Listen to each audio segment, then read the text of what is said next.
everybody. Welcome into Sports and Money. I am Benjamin Parker. Thank you so much for joining us. We are very excited. We have a mock draft first round here tonight. I've got three guys with us who study football a lot on different levels, from college to fantasy to NFL. But we are going to go all the way through the first round tonight. I'm going to introduce everybody here in just a second, but we are so pleased to have you on board and watching this. And we are not necessarily trying to predict what the NFL teams are going to do. There's a ton of mock drafts out there that do that, but tonight we are trying to think our way through the draft as if we were the general manager ourselves, and we are trying to make a good decision based on what we think would help that team for tonight. So that's the parameters. We'll explain a little bit of our thinking. It will kind of be an open war room, so to speak. You'll get a little glimpse into what we might be thinking about, and it may or may not be what an NFL team is thinking about, but we are going to have some fun tonight, and we're going to take it seriously all at the same time. So let me introduce them in order in which they'll be picking at the start of the draft. Jordan Schultz will have the number one pick in just a minute. Jordan, how you doing tonight, man? I'm glad to be here. Thanks for hosting this. Excited. Jordan is on a podcast with me called In the Flat. We do it with Tony Keel once a week, and it's a college football podcast. Jordan, we'll give out your Twitter handle in a second, but we're glad to have you on board, and we'll look forward to your pick in just a minute, okay? Awesome. Thank you. I think next up will be Simon Shortt from the Simon Shortt podcast. Simon, how you doing tonight, man? What's up, Ben? I'm excited. I'm jacked up. I'm ready to go. It's going to be a lot of fun. Simon does a ton of work on the Steelers, but also writes for Fantom Sports, and so ends up covering a lot of different NFL angles. And so Simon will hand out your Twitter handle at the end. Also, for anybody who can't see it, I've got their names and their Twitter handles and where you can find them at as well. You can see it on the board as well. Simon, any thoughts before we get started tonight, man? I'm going to try to play some mind games. We'll see, but I think Ronan is beating us in that department by hiding his face, so I don't know what's going on over there. Ominous. Never know what to expect. And here we have Ronan Deep Throat Summers. Ronan, how are you tonight, man? I'm doing fantastic. I could do without the insults right away, but I thought there were compliments. I hear a lot of respect coming through, to be honest. You know what? I'm just glad to be here. Ronan, we're glad to have you on board. I've done a little bit of work with Ronan already as well. He's got a podcast that he does as well. I'm going to get mixed up on it, Ronan, but it's the Iron Grid. Is that correct? Yes, it is. And he also writes for Fantom Sports as well. So we'll tell you more about that at the end of the draft. But Ronan, any thoughts before we hit it up tonight, man? Like Simon said, I'm ready to play some mind games, pick some steals. All right. Well, sounds great. Thank you all so much for being with us. We're going to cover every team that has a first-round pick, and of course, some of them don't, including Ronan's Rams do not have a first-round pick in this year's draft, at least as of right now. But we'll cover every team that has a first-round pick tonight. All right. So we're going to get started. Jordan is on the board first with the Jaguars. We've got our big board up here tonight showing all the picks. I will try to keep up with them as best I can. Jordan, take it away, man. This was difficult. Be a little bit unorthodox here. Well, let's make it easy. I'm going to draft Aiden Hutchinson, edge from Michigan. Jordan, I like it. Well, I'm writing the name down. Go ahead and give the audience a little bit of an insight as to why or just why this might benefit the Jaguars. Aiden Hutchinson. They needed a new edge rusher, and I think Aiden Hutchinson's going to fill that spot for the Jaguars. He had a great combine. He just looks like he's ready for the NFL, kind of like a Joey or Nick Bosa kind of athlete. So it's kind of how I picked it. And there's not a lot of other choices for the number one pick overall. And we're seeing a ton of mocks. Matter of fact, I do want to ask this real quick. In the past, say, 2 weeks, have any of y'all seen a mock that didn't have Aiden Hutchinson here to the Jaguars? In the past 2 weeks, anybody? Yeah. I've seen I think there's still Von some Nall. Evan Neal out there. Evan Neal. Okay. A lot. Okay, still a little with bit of that. Okay, Uh-huh. but for the most part, it's been overwhelming Hutchinson. Okay, all right. So no surprises there at the top, Jordan. I appreciate it. Simon, you're up next, number 2 for the Lions. What we got? So I referenced the fan base. Shout out Muhammad Mehdi to make this pick for the sad Lions. Tried to trade it a little bit, but at the end of the day, I'm not going to overthink it. I'm going to take the guy that was first on everyone's boards for 2 years straight. I'm going to take Kayvon Thibodeau, edge rusher from Oregon.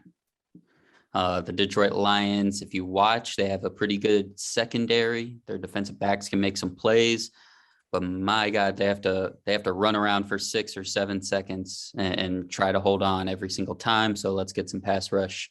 Kayvon Thibodeau is the pick. All right. To me, this is fascinating. 2 edge rushers off the board right off the top. If we were to dial it back a month, this is what a lot of the mocks were showing, is that these 2 top edge rushers were going to go quick.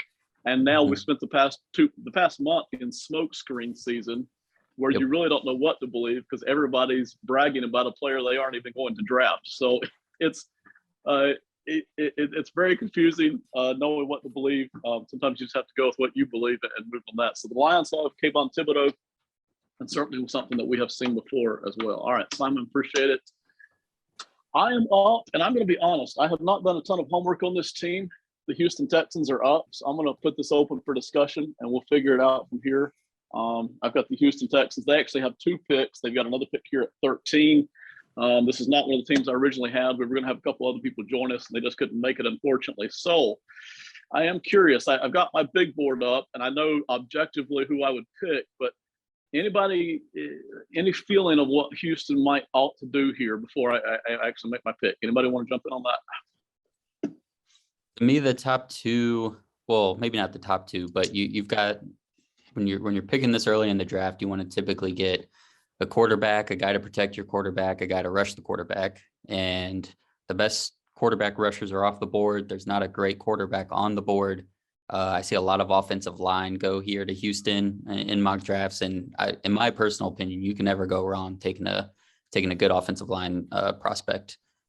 So I'd go in that direction. And I think I have a feeling about who you're thinking about. Yeah, for those of you who don't know, maybe someday you will know when we're all famous and rich, and you're all paying to hear our opinions. But me and Simon do a ton of work on the offensive line. We just attract to it, so we've discussed a lot of offensive linemen. Jordan, any opinion here for the Texans before I kick out and make my pick? I think Simon's right on the head right there. Like, yeah, the offensive lineman. All right, and that's where I'm leaning. Ronan, any objections? Man, they need any and everything. So offensive line is a good place to start. All right, well, let's do it. That's going to answer all of my questions for the Texans specifically. I'm going to take Ikem Ekwonu, and if I'm mispronouncing it, I apologize. Coming out of NC State.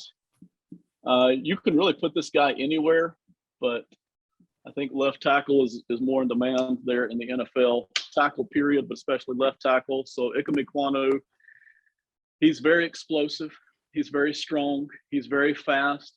This guy on the field anyway, maybe not 40 time, but on the field, this guy plays as fast as some tight ends play at the NFL level. Some of the blocking tight ends.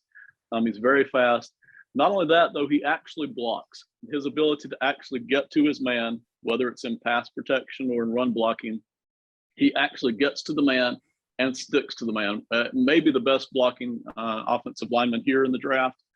He is tremendous. His growth from his previous year at NC State to his last year at NC State was phenomenal. So I personally love Ikem Ekwonu. He's one of my top probably 2 or 3 prospects on the entire board. So from the committee's recommendation of the Texans getting an offensive lineman and my loving of Ikem Ekwonu, it will be Ekwonu for the Texans, number 3. All right, Ronan. The Jets at number 4, another team that needs a ton of help. They've also got a pick at number 10, so that they've got a lot to work with here. Ronan, take it away, man. Robert Saleh, I'm a Rams fan, so we had to go against his defenses quite frequently.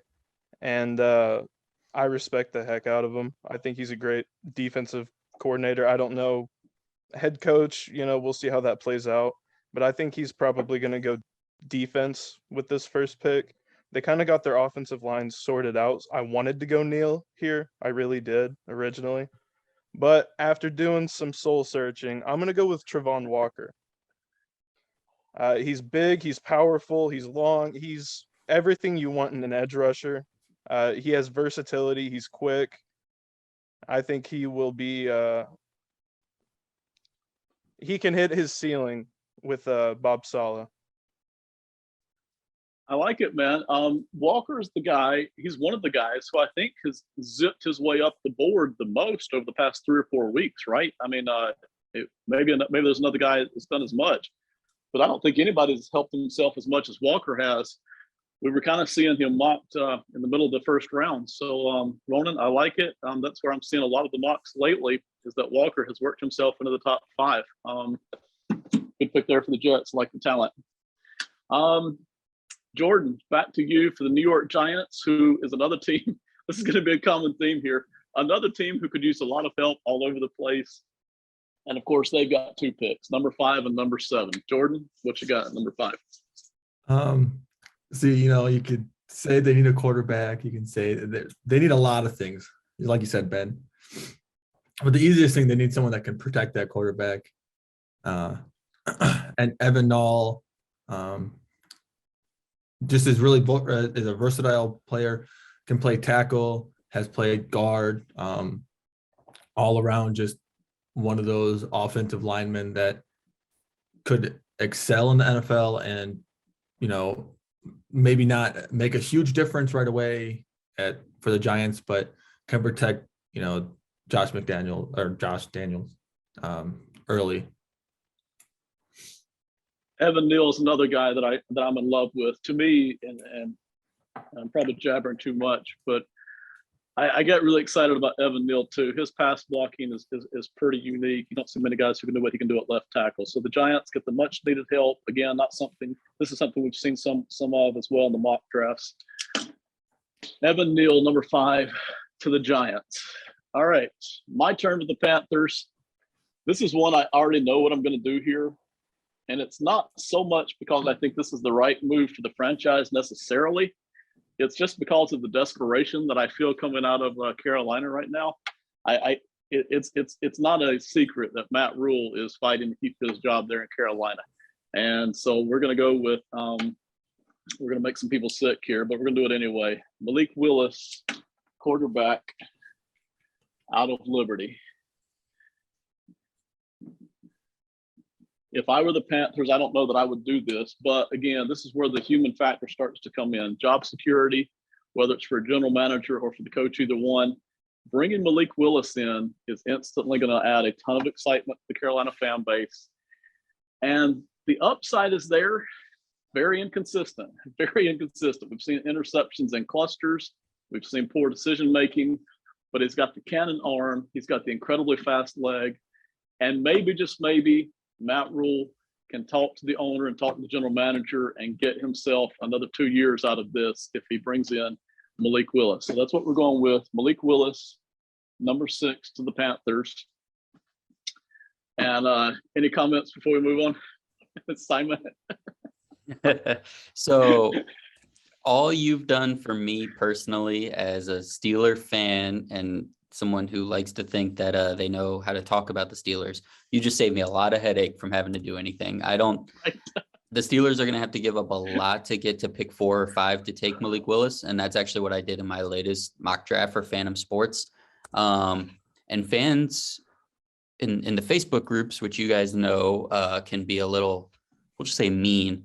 They didn't hate it. Actually, they didn't love it. It's not something that they want, but I think everyone kind of sees and trusts in the Steelers franchise that if they move up to get him, that'll be a good thing. So I think maybe Panthers fans will feel the same way, but Panther fans probably don't have as much faith in Matt Rule and company as the Steeler fans do in Tomlin and Colbert. So we'll see. And in all honesty, I'm not sure this is the best move for Carolina in the long term. This is a short-term, save my job kind of a move. There's no question about it. I personally would much rather see Malik Willis end up at a stable franchise like a Pittsburgh or like a New England or like a Seattle in most years, someplace that's pretty established and they can develop in them, and they've already got some talent around him, which Seattle doesn't at the moment. But you get the point that I'm trying to make. I would rather see him be behind a good offensive line with a couple of good wide receivers and a halfway decent running back, and that's not exactly what he would be walking into here. But this is me kind of reaching out here in desperation, right? So, Jordan, back to you at number 7 for the New York Giants, man. Hit us up. Now switching, from offensive gears for the Giants, they also, their defense is lacking in a lot. Like we talked about, they need a whole revamp of that team to just make something of it as of right now. So my pick is Kyle Hamilton, safety from Notre Dame. I got hurt halfway through the season this year, but the games before that, he's just electric. He makes those big plays. His sideline to sideline vision and speed is crazy. He's an all-around athlete that can really turn around a defense. Captain, that leader that I think that the Giants actually need someone to take control of that defense that's a player and be like, we need to do this and that. So I love this. Kyle Hamilton is another one of my guys that's flat out in the top 5. And Jordan's an expert on this because he's a Notre Dame fan. He watches every single game and some of them twice. So Jordan has seen Kyle Hamilton come up all the way through the system and blossom into the stud that he is today. So that's I was Jordan. Prepared to trade up to 9 from 11 for the Commanders because I know Ronan loves Really? Kyle Hamilton too. So I know he really? was sitting there on Ronan's board at 10. I was going to bring the house to you, Ben, at Seattle for number 9. This is one of the things. This is one of the things where the general managers and the coaches spend an entire offseason trying to hide what they think. Mm-hmm. And here, I think it's become evident that all 4 of us actually love Kyle Hamilton. A lot of NFL general managers have to be thinking the same thing, even though they're not going to quite come out and say that, right? Yeah, absolutely.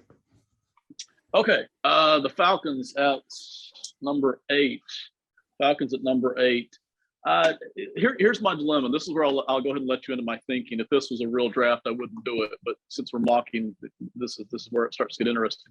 If I'm the Falcons, I really want a wide receiver, to be honest. And there's a lot of wide receivers I like. I really don't want to pick up at number 8, though. So I want to toss it out really quickly here to each one of you. If the answer is just flat no, tell me flat no, and we will move on. I'll make a pick.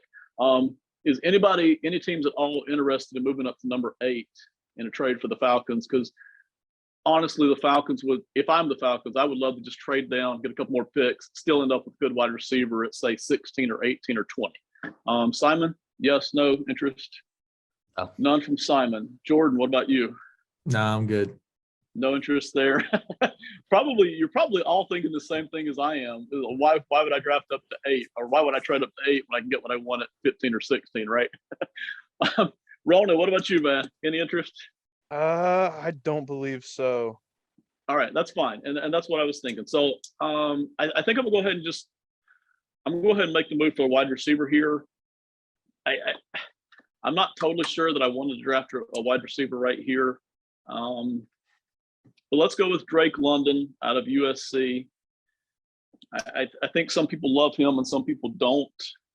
I don't think he's a guarantee, but I do like what Drake London puts out there. So for the Falcons, Drake London at number 8. He's a big physical guy, very physical. There are some questions about his speed, but I think if he's in the right system, who knows if Atlanta's the right system or not, but I think if he's in the right system, he could have a good NFL career. I think to me, this is where we start to see a divide. I don't necessarily have Drake London projected as an NFL star, but I do think he could have a good long NFL career and maybe pick up a couple of all-pros along the way, depending on what else they do there in Atlanta. All right, so that's the Falcons at 8. Seahawks at number 9.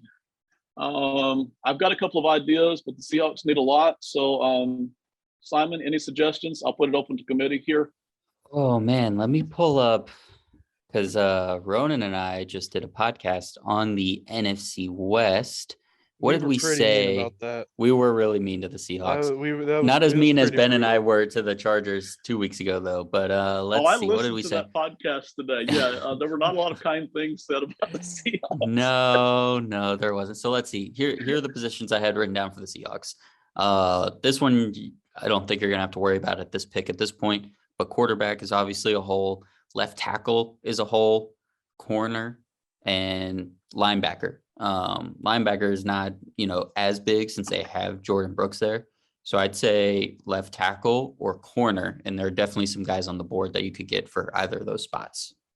I'm not even going to ask because all three of you did want to trade up the last time. Thank you, Simon. I appreciate it. So I'm not going to ask.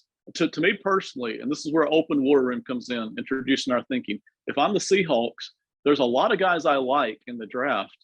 I would love to just kind of move on back to 15 or 18 and pick up an extra pick, even if it's just an extra fourth rounder, and I still get the guy I like. But once you get to number 7 and 8, I don't think there's as many standout guys as there are, say, at number 3 or number 2, number 4. And so that's kind of my dilemma there for Seattle. There's a lot of guys I like. Let's settle in here and go with Ahmad Gardner at cornerback. I love Ahmad Gardner. He is definitely one of my top 5 in the draft altogether. He's got very long arms, which may or may not have been made too much of in this year's draft, the cornerbacks. But Gardner, coming out of Cincinnati, has the potential, I'll stress that, has the potential to be a shutdown corner in the NFL. And there's not a lot of those. We see a lot of guys who can kind of challenge, but Gardner's actually got the potential to be the guy that you just never throw in his direction at all. You don't even challenge him. So love Ahmad Gardner. We're going to take him at Seattle for number 9. Ronan? And real quick. Sorry, yeah, shoot. Because you mentioned like this spot in the draft, this 7, 8, 9 is not really a great spot, especially the way our board is falling right now. Right.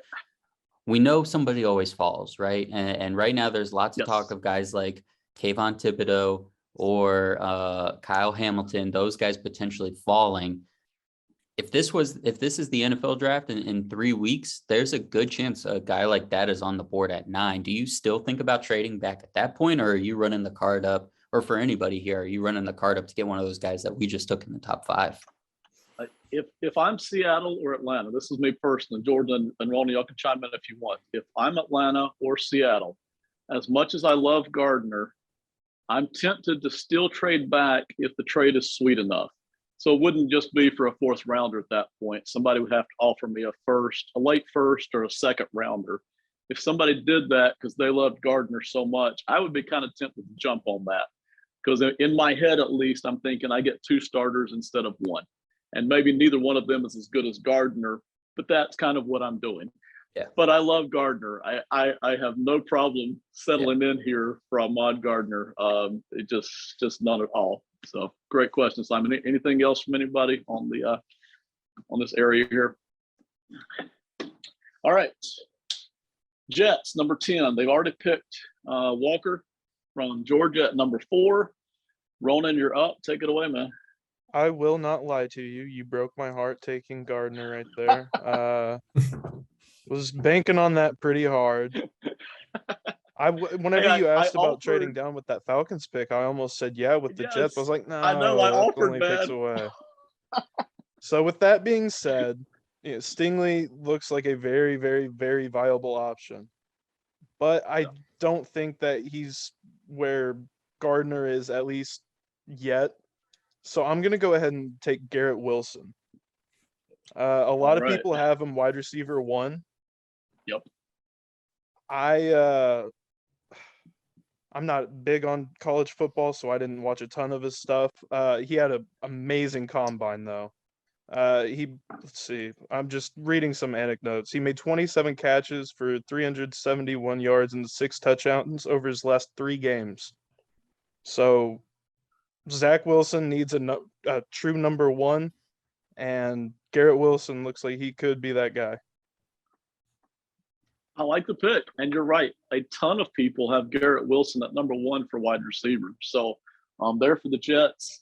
And Ronan, if you don't mind, introduce me to the thinking. If you're the Jets general manager, we know you're looking at wide receiver. Are you? Would you fish around for some trades? How strongly do you look at DK Metcalf in real life? Maybe forget our mock, but if you're the Jets in real life, how strong are you interested in DK Metcalf if he's even available, and considering the price tag that would come with him?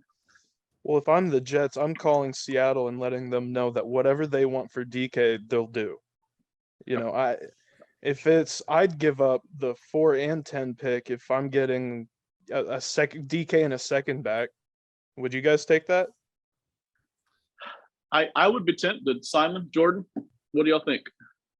I think it's too early in DK's career to give away those picks so early right now. If it was 2 years down the line and he's still producing and still doing the things he's doing now, then yeah. But it's just too early in my eyes. Yeah, I'm on the flip side. I'm on the flip side where after just seeing what happened with Tyreek Hill, Devontae Adams, that arguably 2 of the best 3 wide receivers in the NFL get traded for picks because their incumbent teams didn't want to pay them the big money anymore. I'm thinking if Kansas City and Green Bay, 2 of the top best teams in the league, say, you know what, we can downgrade the receiver a bit to save $20 to $25 million. Why am I thinking I should spend a lot of money for DK Metcalf, who is great, deserving of the money, and I think even worth the draft picks just from a player on field standpoint. But when it comes to team building and roster building, I'd rather save those picks and money for players you can't replace: offensive linemen, edge rushers, quarterbacks. Wide receiver, we're seeing in this draft now, these guys are going to start coming off the board soon. There's 5 or 6 Pro Bowl level receivers in every draft at this point. So I'm going to save my picks, and Ronan and I even had this conversation the other day, but wide receiver, I can always draft one. I'll say this, and Ronan, I'll kick it back to you in just a second and talk about the Jets, because I think it's fascinating. If I were taking over the Jets right now, I would strongly consider the Metcalf deal, only because I've already got a young quarterback in year 2 who needs a lot of help on the offensive line. They have some wide receivers, but nobody who really challenges the defense. I would be very interested in Metcalf. Maybe not. I might not be interested in giving up both number 1s, but maybe a 1 from this year and a 1 from next year. Maybe I might consider it. It was definitely one thing exaggeration. Yeah. Well, one thing, yeah, I know, Ronan, you were basically just making the point that you were interested in Metcalf. But one reason I would do that, though, is because the Jets have screwed everything up for the past 5 seasons. It's not like they built a pretty decent roster and then dropped the young quarterback right in the middle of it, right? I mean, they got a kind of a lousy offense and have had for now, 3, 4, 5 seasons, going back all the way to the Todd Bowles era. And then the next coach after that, I can't remember, Adam Gase after that. So you're kind of trying to make up for some ground here if you go after the Metcalf deal. That's why I would at least be interested. Ronan, you want to wrap it up on the Jets? Yeah, the Jets, they've been regime based. How many regimes has there been in the past 2 decades? And how many of them have made big swings? You need to get the ball rolling somehow. Yeah, the Rams did it. The Rams weren't jacked. Whenever they were making moves for Peters and Talib, they weren't up there yet. In New York, it's attractive for stars, maybe not tax wise, but it's New York. They need to do something, because what they have been doing clearly hasn't been working. Yeah. So I guess the question for me and you, Ronan, would be, how much would we have to give up to get Metcalf? So, all right, Ronan, thank you very much, man. Simon, the Commanders, number 11, what you got? Ben, I've been standing at the podium for the last 10 minutes. I have the card ready. For the Washington Commanders, once again, I went to the fans. Shout out to Zach. They need to protect Commander Carson. And they've neglected their offensive line over the last couple of years. I like what they did with Sam Qasimi from Texas last year. but between Trent Williams leaving a couple years ago and Brandon Sheriff leaving this year, they really need to keep adding to that offensive line if they're going to start doing anything again. Charles Cross from Mississippi State, left tackle. That's my pick. Best pass pro offensive lineman in this draft, I think. He's got like 34.5-inch arms or something and like 10 3/4-inch hands. So just physical specimen, 6'5", almost 310, fluid athlete, but just a great pass protector. And that's my guy for the next, 10 to 15 years over there at left tackle. So really excited about that pick. Man, I like it. I like the pick for the Commanders. And hang on, I am looking at my next team. The Vikings are up on the board. This is actually one of the teams I had originally doing in depth. The latest needs I saw for the Vikings, and this has been a few days ago. So guard, wide receiver, guard/center, wide receiver, linebacker, and defensive lineman. Basically every position on defense, and then a couple of iffy positions there on offense. My debate here with the Vikings is, do I address the brutal needs that they have on defense because they're all over the place, or do I go with the player that I really like here on offense? And I think I'm going to settle in for the player that I really like. I hate drafting players based on need if I'm not 100% locked in on them. So this is early. Probably nobody else is going to do this, but I just really like this guy. I really like this guy, and I think the Vikings in the long term will be better off for it. So we are going to go with Tyler Lindenbaum, center from Iowa. Really, really love Lindenbaum. If I could trade back, I would, but I don't think anybody's interested in that. So Tyler Lindenbaum, very efficient, probably one of the best centers to come out of the draft over the past few years, coming from Iowa. And I apologize if I misspelled the name. Tyler Lindenbaum, I'll just do it like that. Tyler Lindenbaum from Iowa, center. Excellent, very efficient, very proficient, very technique is sound, strong up the middle. Don't usually see centers this good, and that's why I'm drafting them a good bit higher than maybe a lot of the mocks have him. But right there, the Vikings, number 12. Number 13, we're back to the Texans again. They already picked out Ikeme Kwanu.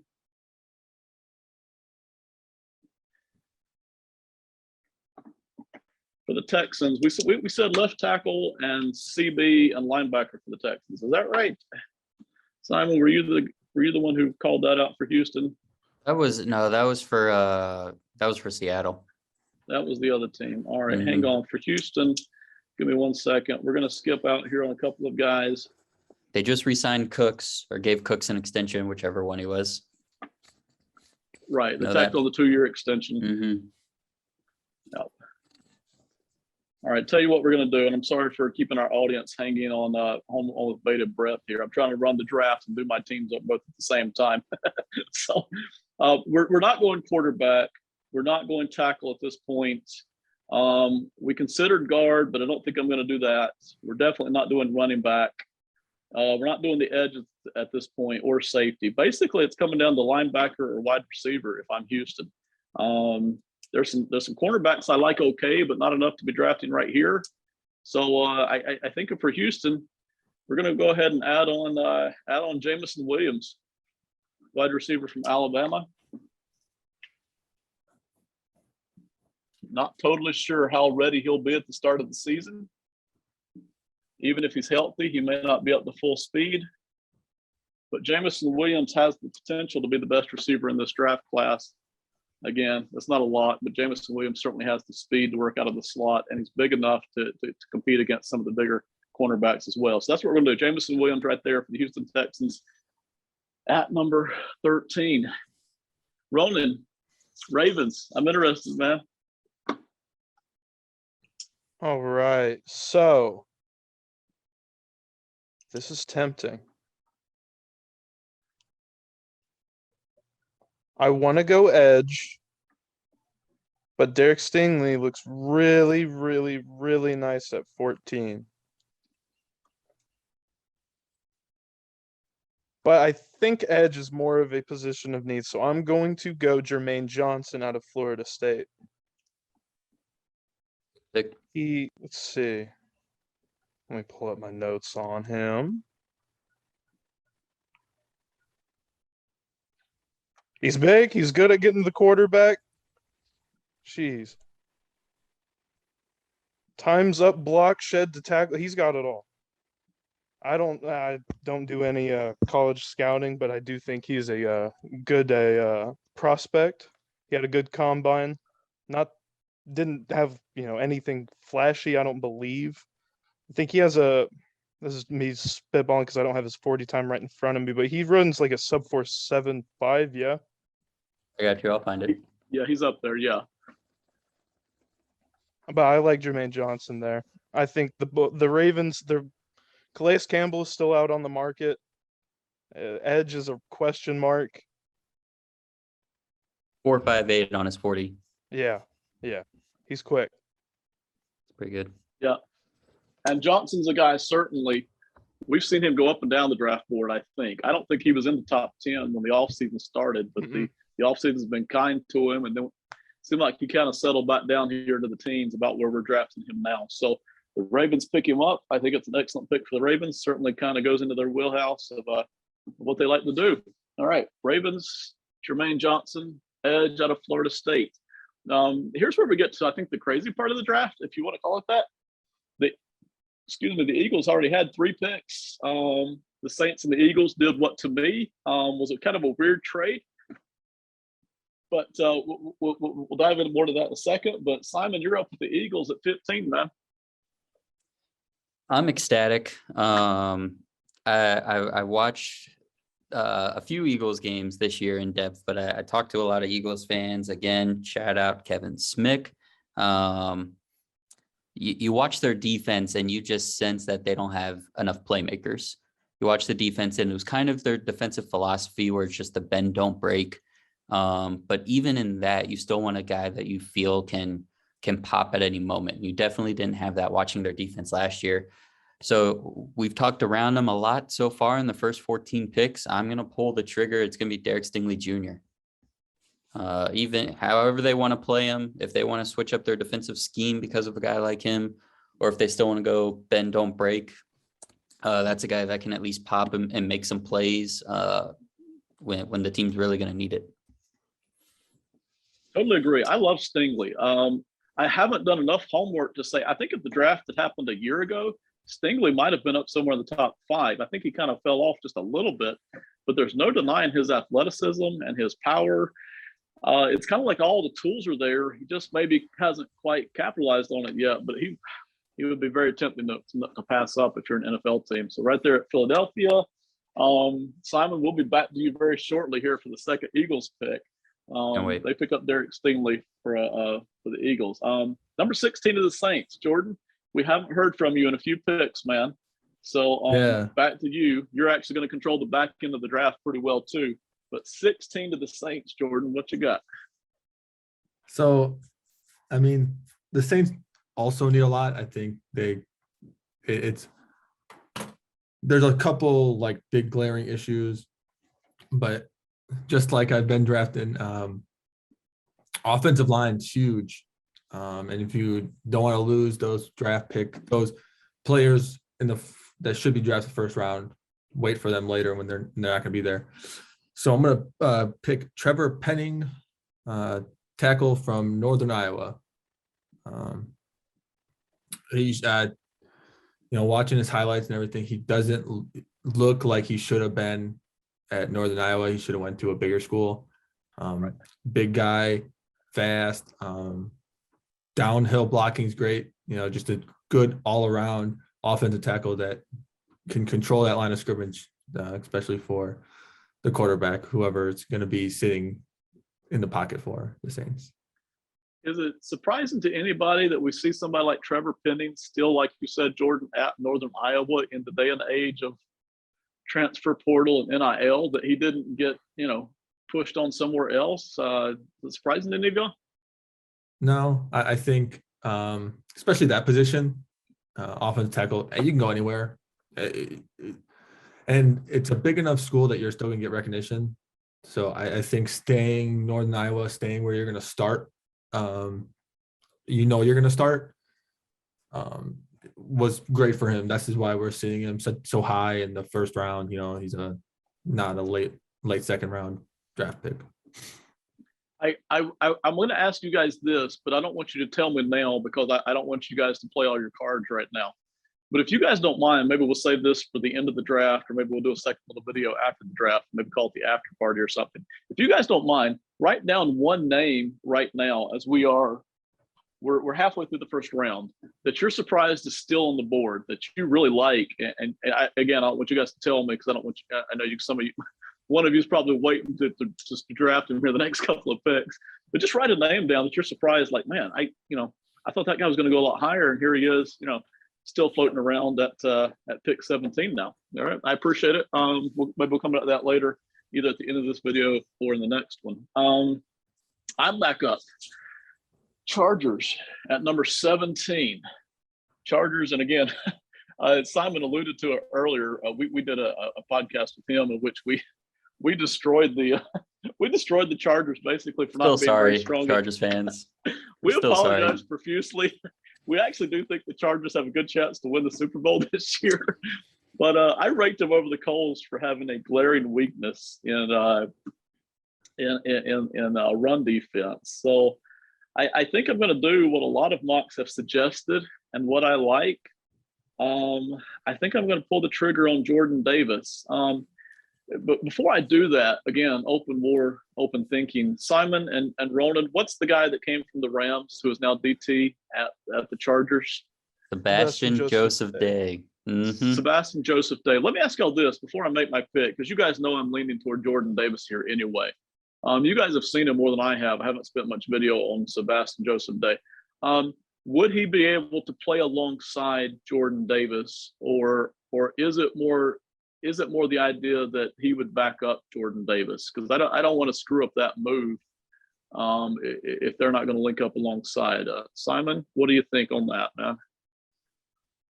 I think you bring in a Sebastian Joseph Day because as a young guy in a limited role, he showed a lot of flashes, but he's not to the point where you tie yourself to he has to be the guy. Now with the Chargers, I think they can play them next to each other. I see no reason that both those guys can't just be your classic, 3-tech defensive tackles right next to each other. But if it came down to it, I think Jordan Davis would probably beat him out. But the Chargers did a rotation with the interior of that defensive line anyway, so I think it'd be pretty even for everybody involved. Okay. Ronan, you on the same page as that, man?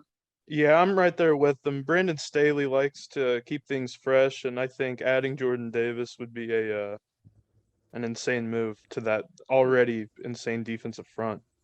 Yeah, I agree. I think they're weak at linebacker too. There's a couple of guys I like at linebacker, but I don't like them as good as I like Jordan Davis. And again, these are the conversations the NFL teams are having right now, probably as we speak, as we're sitting here doing our mock. A lot of them are probably literally sitting in their offices right now having these conversations about, do we like this guy, and can he play alongside who we already have? So, this is why I like this pattern of thinking. So I'm gonna go with that. Jordan Davis, defensive tackle.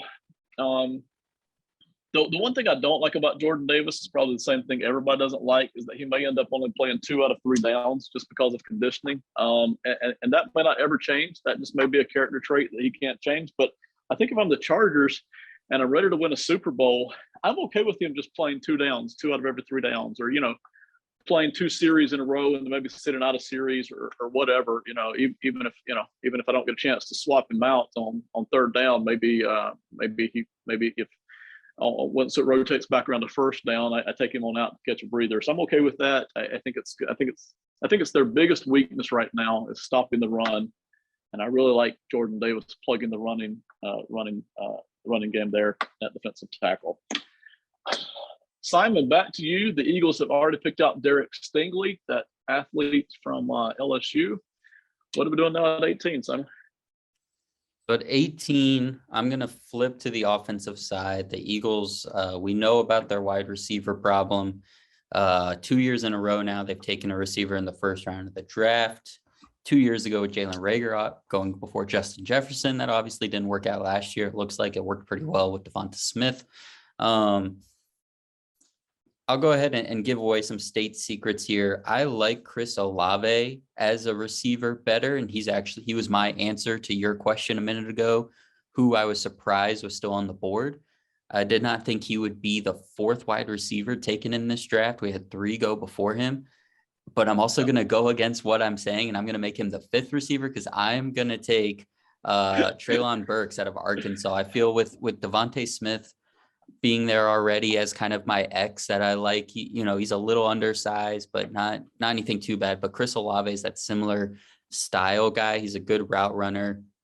He's like 6 foot, 190, 6'1", 185, something like that. So I want a big receiver. Give me Treylon Burks. He's a guy that he doesn't really do too much deep yet, and I would like him to, but I don't have a very deep throwing accurate quarterback right now anyways with Hurts. So with the Philadelphia offense, give me Treylon Burks, who is 6'2", 225 pounds, fast, tough. I just heard a story. This guy hunts wild boar with a knife.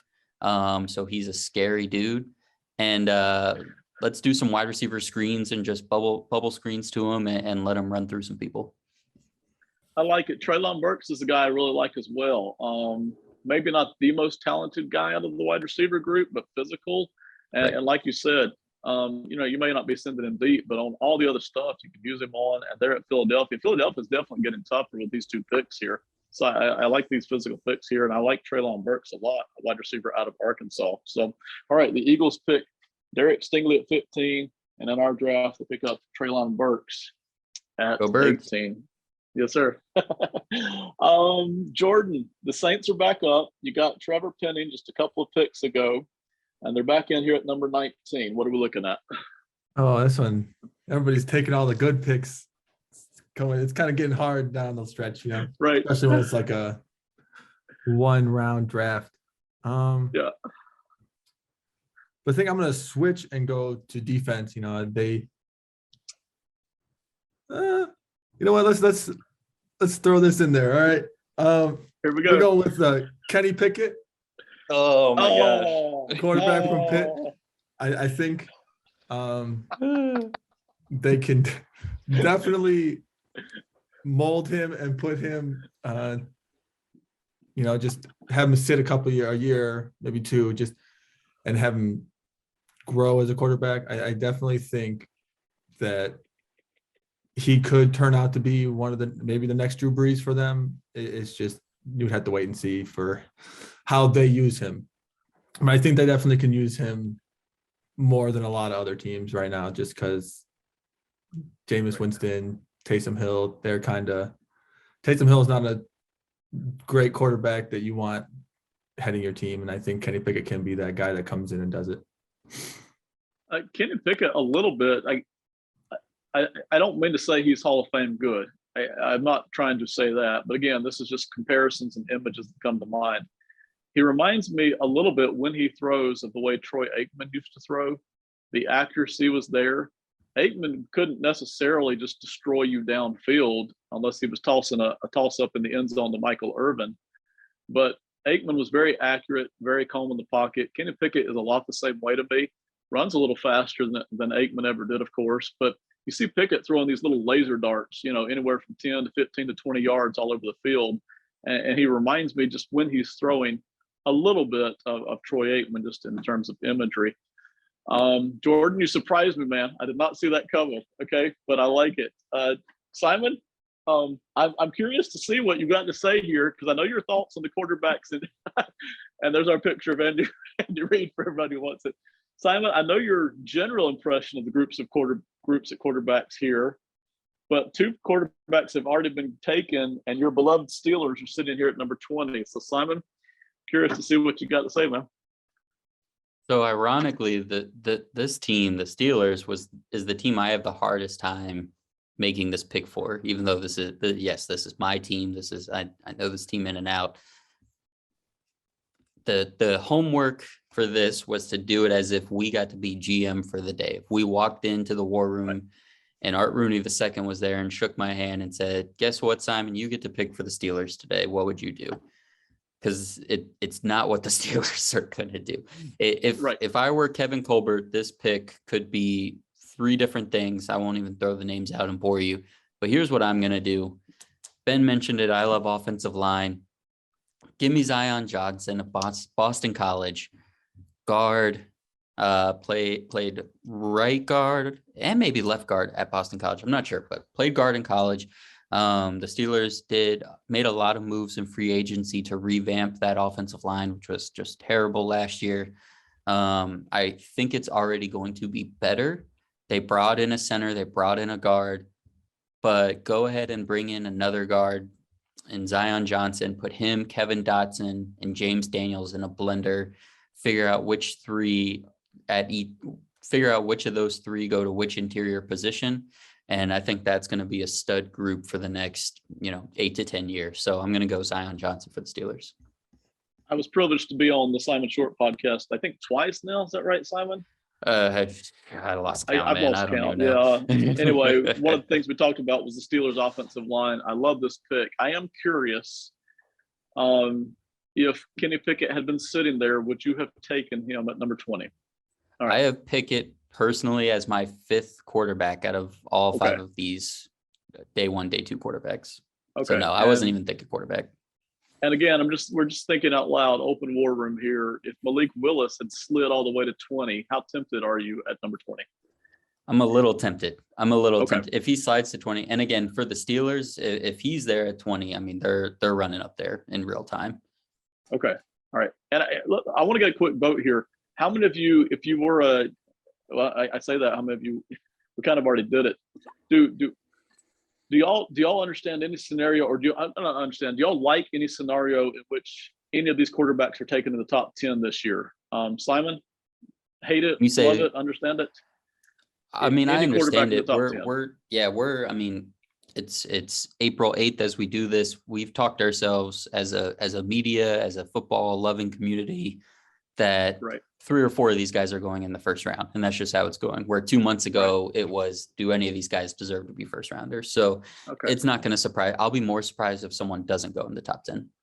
Okay. Ronan, do you like a guy here being drafted in the top 10 for quarterback, or do you hate it? Like, would you just totally avoid it, or would you be tempted?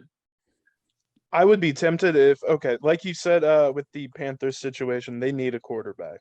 So I think Panthers go quarterback. I think Seattle could. I think Atlanta could. So I think there's a real chance that 2. I don't think 3. I think if Pickett and Willis are gone, I think it's going to be a little bit of a gap. But I wouldn't be surprised if Ian Desmond were to go mid-first, late-first. Okay. All right. And Jordan, do you hate the idea of drafting one of these quarterbacks in the top 10? Do you love it? Are you just kind of waffling in between? What do you feel? Kind of in between. I feel like where we are right now in the top 10, like the 10 teams that are drafting, I think I could see it, but I can see that they're also looking at a lot of risks because there's no standout quarterback this year that can take it. I think the 5 that can are all intermixing. It's like there's no true runner, like true outlier that's like the best quarterback this draft. I think any of them, whoever you get, you can mold into what you want, but it'll be kind of shocking to me if one of the top 10 teams does. Same as well. Same for me. All right. We've got the Patriots now. Is that right? Number 21. And I'm picking for the Patriots. I basically already know what I want to do here, so I'm going to go ahead and pop this. I'm going to grab Trent McDuffie, cornerback, and put him on the Patriots. The Patriots do love their defensive backs anyway in terms of drafting. I think I don't know if they necessarily like McDuffie, but I like McDuffie. I don't know, not necessarily a star, but I think McDuffie stands to be a pretty good starter. So I'm drafting Trent McDuffie for the Patriots. And then the Packers, I'm going to go ahead and draft them a wide receiver. Seeing as how they lost or traded away Devontae Adams, I'm going to go ahead and pick them up a wide receiver. I've got, starting to run out, but I'm going to grab Chris Olave. I think they'll be pretty happy to get Chris Olave there in Green Bay. I think Aaron Rodgers will be reasonably happy with that as well.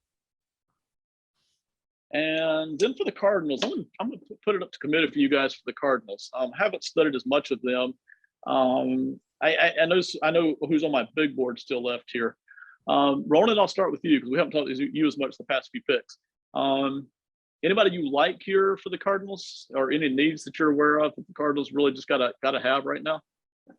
Truthfully, there's not a whole lot of holes. Simon, I can't remember. What were we saying that their needs were? I mean, like you said, though, there's not anything glaring where you're like, wow, this really has to happen. I think the biggest one is probably edge. They have a couple in-house options that could play in place of Chandler Jones, but no one that you feel necessarily great about. And then just adding another wide receiver to the room. But, Ronan and I pointed out the other day that they have some more in-house options for receiver. And, like you said, Ben, we've gone through really all the first round receivers at this point. So I could see edge here for sure. See if they can develop a guy to take over that Chandler Jones spot. Jordan, any thoughts on the Cardinals, man? Not really. I I don't know much about the I Cardinals. don't think Jordan cares about the Cardinals, right, man? Like, I can just tell. No. Jordan's laser focused on his own picks. He doesn't care about your picks. Yeah, now Yes, I'm by the trying way, I'm trying to figure out the Chiefs stuff, all right? It's getting tough. We made him nervous before we started. Jordan, I'll try to leave you alone because you got 6 picks before you got a double dip on the Kansas City Chiefs here, and definitely all the Chiefs fans are going to be waiting on this. Okay, my favorite guy that's still left on the board, I think, is the guy I'm going to go ahead and take, and it might not even be a need for the Cardinals, but I'm going to bypass that. I'm going to go with the guy I like best at the moment, and that's going to be Devin Lloyd, linebacker out of Utah. Devin Lloyd to the Cardinals. Devin Lloyd is not a huge guy. He's not a big, heavy set, old-fashioned kind of a linebacker. Very modern kind of a linebacker. Excellent in pass coverage, not dominant, but good in pass coverage for linebacker. Not dominant against the run, but good against the run, and can get to the quarterback. It's unusual to see a linebacker that can do all 3 of these things and do them pretty well. It's not like he's just barely scraping by, but he does all 3 of these things pretty well. So I really like Devin Lloyd. This feels about right for him, maybe even a little bit higher than this, but Devin Lloyd to the Cardinals, I'm really just picking the best player on the board to me at the moment anyway, coming out of Utah. Cowboys, Ronan, America's team, man. What are you going to do for America's team as their general manager? Lyle Collins heading out, that's a tough loss, and you need to replace him ASAP. So with that being said, I'm going to go ahead and go with Bernhard Raimann. I don't know if I said his name correctly. The tackle out of Central Michigan. I believe he played left tackle in college. He's an athletic freak. I'm sure he would be just fine at right tackle. The Cowboys, they need to shore up that front. What better way to do it than on a big dude on a rookie deal? I agree. I like this pick for the Cowboys because you're right about losing Collins. And Raimann's a guy who I'm really interested to see. A lot of people have been very quiet on him, even though he's been pretty high on draft boards. Not a lot that's been said about him as opposed to what's being said about a lot of other players on the boards. So Raimann's a guy I'm really interested to see who grabs him, who's really going to jump on board here. But I love that pick for the Cowboys. I like that a lot right there. So, Ronan, thank you. Back to the Bills. The Bills are another team. Jordan, I will leave you alone. I'll hit Simon and Ronan up. I know who's on my big board. Ronan, any opinion on what the Bills should do, just as far in terms of need-based? Let's see. Okay. I'm just looking at their needs according to PFF mock fantasy draft, but wide receiver and interior defensive line, and a guy I really like coming out of the draft, he's kind of been picking up some steam, is Devontae Wyatt, the interior defensive lineman out of Georgia. I think he would be a very nice pairing with Von Miller. Being able to stop the run. The Bills, you can never go wrong with a defensive lineman. I like it. Simon, anything else there? Need-based? I mean, the only thing I'm seeing need-based is they did lose their starting corner, Levi Wallace, to the Steelers in free agency this offseason. And there's a guy on the board that I really like, Andrew Booth Jr. from Clemson. He's the highest guy on my board right now. But at the same time, Devontae Wyatt, I mean, that guy screams Buffalo. Their defensive front is just always so nasty. And this is the guy falling in mock drafts right now that I'm seeing, and I can't believe it. There was a long while where he was going before Jordan Davis. I think he's kind of considered to be the more skilled of the two from that Georgia defensive line. So I think either of those picks would be great. And I think that's a great point by Ronan. Devontae, if you added him to this Buffalo D line, that would be pretty sick. I like them both. I've seen Devontae Wyatt mocked a whole lot higher. Now, he's kind of trended downward a little bit, but I've seen him mocked much higher than this. So I think the Bills would be lucky to get him. I would consider Andrew Booth here because I do like Booth as well. I like Booth's presence in the secondary, but I think I'm going to go Devontae Wyatt here for the Bills. So, but I like both guys. But we're going to go Devontae Wyatt here and post him up for Buffalo. Devontae Wyatt, defensive tackle out of Georgia. And I believe a lot of those Georgia guys played all over. They played defensive end. They scooted into defensive tackle. Some of the linebackers played defensive end. They really tried to confuse the heck out of you a lot there at Georgia. So I like that pick there for the Bills. Devontae Wyatt, Ronan, thank you. Simon, thank you. Number 26, the Titans. And by the way, I want to say this while Simon's locking in his Titans pick. Those of you who are watching this on YouTube and you're like, hey, you guys aren't very prepared for some of these teams. We were supposed to have two more people that were planning to join us, and unfortunately, both of them had to back out yesterday and today. So some of us grabbed some teams that we had not prepared for, and so that's why we're having an open discussion about some of these teams. The Titans are one of those teams. I literally just handed the Titans to Simon about 4 hours ago. So Simon, I appreciate you stepping up and doing that. And I forget, Ronan, who did I hand you about 6 hours ago, man? The Buccaneers. Yeah, the Buccaneers. So these next two picks, these guys had literally 4 hours and 6 hours to try to decide what they wanted to do, and they probably at work and they were trying to figure it out. So, Simon, for the Titans, what you got, man? So this actually ended up being a little easier than I thought for the Titans. Guard David Quessenberry was their starter last year. Their right tackle did he play right tackle? Okay, here you go. This is where I'm falling off. But they had two offensive linemen that were starters last year that are gone. They cut one. The other is leaving in free agency. They have a rookie who is going to be kind of expected to be in line for that right tackle position. But I think they could still use a guard.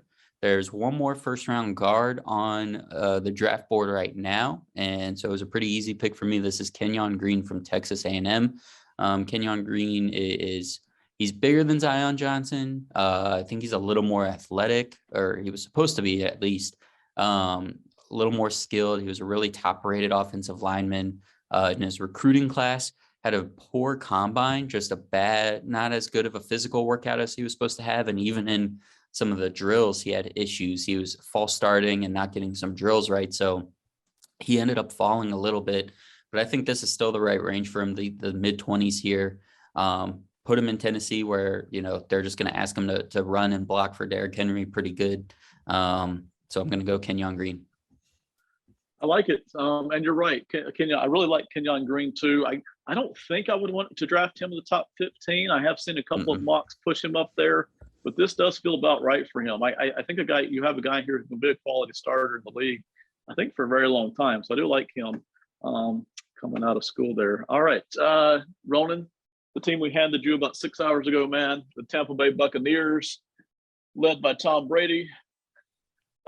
By the way, I am curious while Ronan's making his pick, how many of you think that Tom Brady was the reason that Bruce Arians is no longer with Tampa Bay? Simon? Yes, no, maybe? What's the word? But the sheltered almost side of me, which is just like, no, like everything's fine, whatever. To me, it's just, I took Bruce Arians at face value where he said he didn't want to give Todd Bowles a team in shambles. And then he heard Tom Brady was back and he was like, you know what? Todd Bowles can take over this now. I'm ready to go golfing all summer. But that's probably not what happened. They probably worked it out. And Brady said, I'll come back if Bruce retires. So unfortunately, I think that is what happened. Any more opinions? Yeah, I want to believe it. I really do. But the likelihood of Bruce Arians giving up a potential Super Bowl roster, that just, I don't know. He seemed to be doing his homework at the combine. I don't think he was doing it all for nothing. I know he's still working with the team, but there's a difference between the work put in from the head coach and from someone in the higher ups in the management. My thought is this, and again, none of us know for sure. I think Bruce Arians might actually be the kind of guy, might be willing to actually do this for Todd Bowles. Mhm. But I still think Tom Brady got something he wanted out of this when he came back. Who knows? That's my opinion, your opinion, and our opinion. Ronan, what you got for the Buccaneers, man? You know, I'm at a bit of a toss-up. Let's see. I need to double check on one thing. Absolutely. While Ronan's checking on that, Bills Please. fans, I apologize. I did my homework. It was Roger Saffold was the guard and David Quessenberry was the tackle that are gone. I know Bills fans hate me, so I did look. I double checked. I found it. I knew it before. There you go. You got him a good player. They ought to be happy, right? I mean, No, they won't be. It's fine. No one's happy. Okay. Yeah, let's and see. by the way, if you don't like our picks and you're still listening, thank you for listening. But feel free to tell us that we're idiots. Just try to say it nicely, in the comments. We appreciate it. So for the All Bucks right. pick, I'm gonna take George Karlaftis out of Purdue. I am honestly pick. surprised that he's fell this far. Good pick. The Bucks, their edge, they need. Let's see, they have Raheem Nunez Roches. Let's see, William Golston. They don't have a for sure edge guy to pair with Shaquille Barrett. I think if you throw Karlaftis on the Bucks defensive line next to Vea, next to Barrett, he's gonna flourish. And I can't believe nobody's taken him so far. Thanks, guys. You're welcome, Ronan. I don't mention it. I like Karlaftis as well. I think what happened for me was the intersection of big board and need with the teams I had. It just didn't make sense to grab him versus the other spots I had. The nexus just wasn't there, even though I really do like him. And this is where I'll interject this before we get to Jordan with the double Chiefs picks. This is where I think somebody like Karlaftis might actually have a lot more fun playing football since he's on a good roster than somebody like Aiden Hutchinson, who's heading to Detroit. Hutchinson's not going to have a whole lot of help there on defense, and not a whole lot of help on offense either. So there's going to be a lot of people watching Hutchinson and everything he does. Karlaftis can just fit right in, and I think Karlaftis may have a lot more fun playing football there in Tampa Bay if that's where he goes. Jordan. Actually, I'm sorry. I still got to pick the make here for the Packers. I'm bugging Jordan. I don't even have my Packers pick made. The Packers get a second pick here. And the Packers could do a lot of things right here. I like Andrew Booth. Again, the Packers are a team I picked up about 5 hours ago as well. Simon, do you mind looking up for me and seeing what they need at defensive back? Because I do like Andrew Booth, but I'm not sure that they even need defensive back there for the Packers. Yeah, they have pretty good defensive backs. I mean, they have Jair Alexander. They always seem to find somebody undrafted. I think King just left, though. Didn't he just sign somewhere else? He was one of their stars. But they just drafted a guy last year, day 1 or 2. I'll find him. A guy I really liked. A guy from... We got Stokes. One of the SC... Yeah, Stokes. Eric Stokes. They drafted him last year. He started to play more in the second half of the year. So I think they're going to have him and Alexander as their top corners. But I think, it never hurts to have like one of these versatile safeties. That's for sure. Let's see. I'll put it this way. I like Daxton Hill and Lewis Sign at safety, but I don't love them. And so what I'm going to do is, and again, this will be a controversial pick. And they have Amos and Savage. Okay, yeah. It's like they're not, it doesn't feel like they're hurting bad enough at defensive back to grab one necessarily. I'm going to grab Nakobe Dean at linebacker. I really like Nakobe Dean. I think he does a lot of very, very physical things very well. So that's a controversial pick and not a very well prepared pick, but whatever. We're going to pull in Nakobe Dean here at linebacker for the Green Bay Packers. I do think that's a quality fit. One thing I have noticed, a lot of NFL teams have a lot of needs at linebacker, but the reason is a lot of them just kind of dump linebacker to be the last thing they do anything with. So I like Nakobe Dean there for Green Bay. All right, Jordan, we were finally ready for you, man. Yeah. Number 29, Kansas City. All right. We all know that they lost their fast receiver Tyreek Hill. So, I mean, they got to find a way to replace him, and I don't think they're ever going to find something replace him. But pretty sure he's not on the board, right? Johann Dodson. Yep. Right. Speedy, ran a 4.43, 40. Over 1,000 receiving yards this year. He's not as fast as Tyreek, but can give you that shiftiness and speed enough to compete again. And a lot of people say he might even have the best hands in this draft. So that's my 29th pick. My 30th pick. Another player from Penn State, Arnold Ichabetta. I butchered that name really bad, so that's okay. Ichabetta, yeah. Good, just to have another defensive lineman to go with Frank Clark and just be there to have someone more. I think that's the biggest thing the Chiefs have missed this year was defensive line getting to the receiver or to the quarterback fast.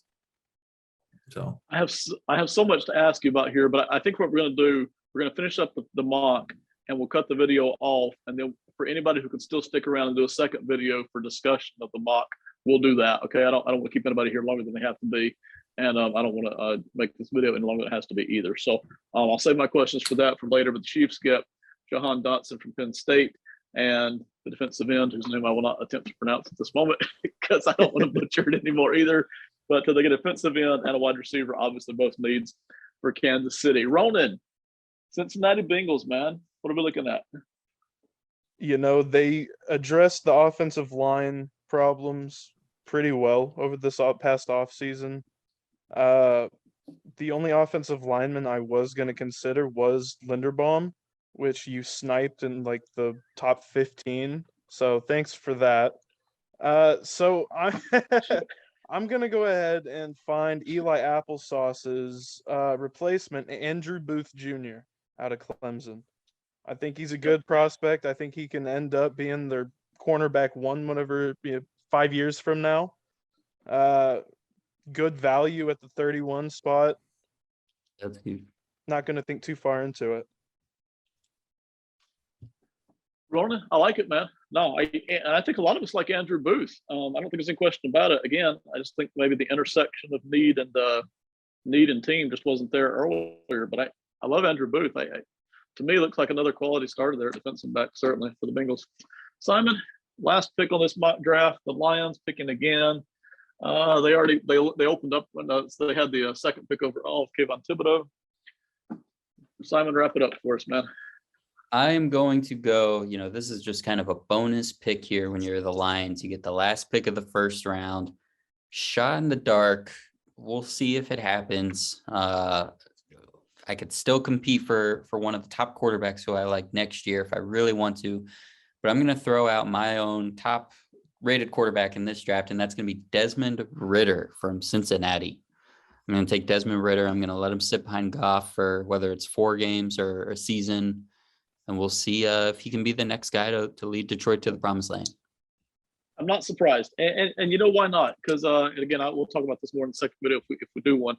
But, if you're the Lions, why not? It's kind of like the icing on the cake, right, for this first round. Right. Mm-hmm. Okay. I think the video is long enough, so I'm gonna cut it off. I'm gonna give each of you guys a chance to tell everybody who you are and where they can find you. And then for anybody who wants to do a second video, we will do that here in a second. But thank you so much for watching. Simon, go ahead and tell everybody where they can find you if they want to find more of your stuff. All right. Thanks, everybody. And again, thank you, Ben, for putting this together. You can find me on Twitter at Simon_Short_63. That's Short with 2 T's. Find my podcast, Simon Short Podcast, on Apple and Spotify. You can find all my written words on fantomsportsofficial.com. All right, Ronan Summers, tell everybody where they can find you and if they want to hear more of your stuff, man. Yes, sir. Thank you, Ben. So you can find me on Twitter, Ronan_Summers. You can find my my writing where same place as Simon's, Fantom Sports Official. You can find my podcast, The Iron Grid, on Apple Music and Spotify. Or not Apple Music, Apple Podcasts, I apologize. But yeah, thank you.